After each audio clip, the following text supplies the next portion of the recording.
It was a cold, drizzly October evening when I started my shift at the old gas station on the outskirts of town. The fluorescent lights flickered overhead, creating an unsettling atmosphere that contrasted sharply with the regular hum of vehicles on the nearby highway. I'd worked at the station for almost a year, and while I was accustomed to the occasional oddity, a late-night truck driver muttering about UFOs or a group of teenagers spooked by a ghost story, nothing could prepare me for what was about to unfold. The clock above the register ticked slowly, its hands moving as if they were dragging through mud. The usual lull of the night set in, punctuated only by the sounds of the rain against the roof and the distant rumble of thunder. I glanced out the grimy window, watching the rain streak down like ghostly fingers tracing the glass, blurring the world outside. Then, at the edge of my sight, I noticed movement. A pair of figures emerging from the gloom. They were children, or at least they looked like children. I strained to see them better. The streetlight cast an eerie halo around them, but the glow barely touched their features. They were dressed in worn-out clothing, tattered jeans and hooded jackets. Yet the strangest part was their eyes. The light didn't reflect off them. They were perfectly black, like the abyss staring right back at me. A shiver ran down my spine, but I convinced myself it was just the chill in the air. I opened the door to the gas station, a bell jingling in my ears, and stepped out into the rain. "Hey there," I called out, trying to sound casual, as if I hadn't just been overtaken by dread. "Everything all right?" The two kids stopped a few feet from the door, their heads tilted at odd angles. "Can you help us?" One of them spoke, though I barely heard the words over the sound of the rain. Her voice was soft, almost a whisper, yet it carried an unsettling weight. "What do you need?" I asked, taking a cautious step closer. My heart began to race. There was an unnatural stillness in the air, a sense that I was no longer in control of the situation. "We're lost," the boy said, shifting slightly. I could see only their faces illuminated by the dim light of the gas station. Their skin was pale, as if they hadn't seen the sun in a long time, and I was struck by how they seemed to envelop the shadows around them. "Where's your parents?" I asked. Curiosity piqued, despite the sense of foreboding gnawing at me. I was fully aware that kids this age, wandering alone late at night, were never a good sign. "They're gone," the girl replied, and her answer felt like a punch to the gut. The weight of her words made my skin crawl.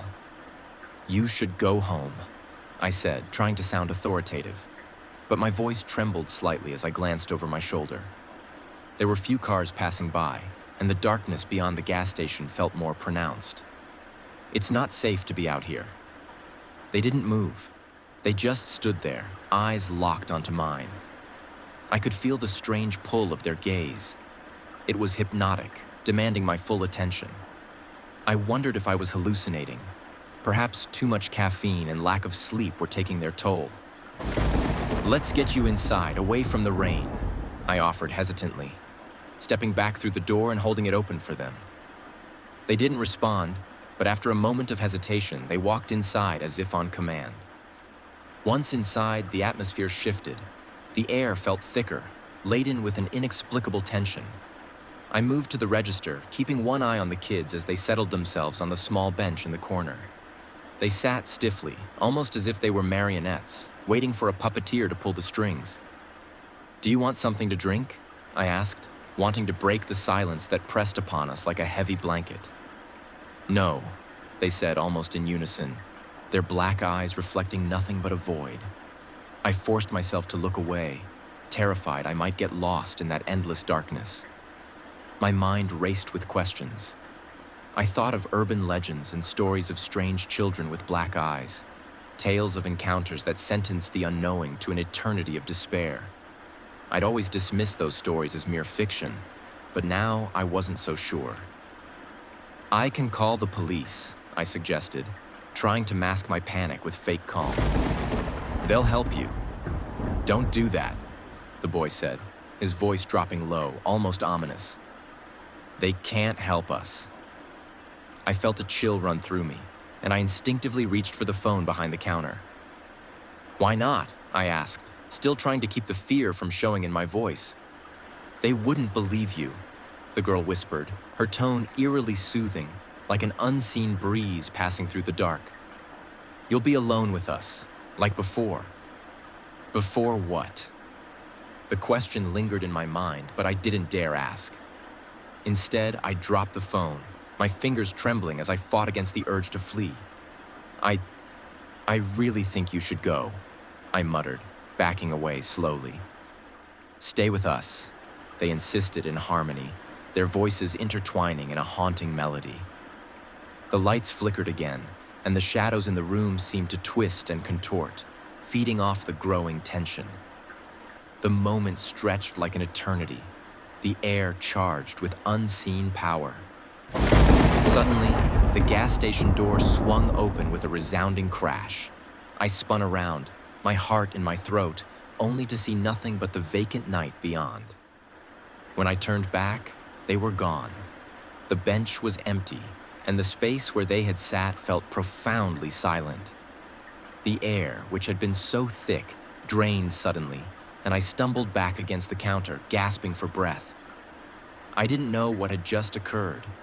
It was as if they had never been there at all. Quickly, I grabbed my coat and rushed outside, scanning the deserted lot for any sign of their figures in the rain. Nothing. Just the endless highway and the distant rumble of thunder overhead. That night, I didn't sleep.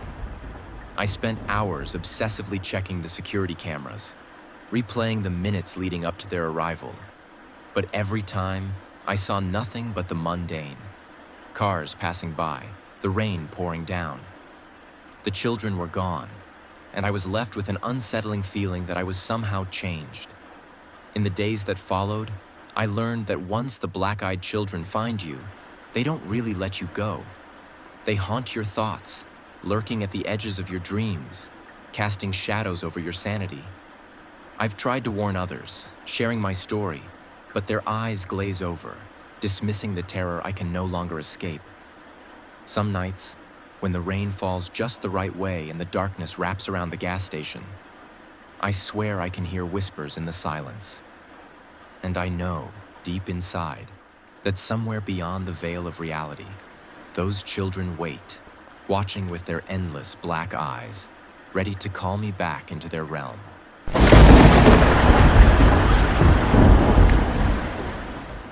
So we've closed the jar again.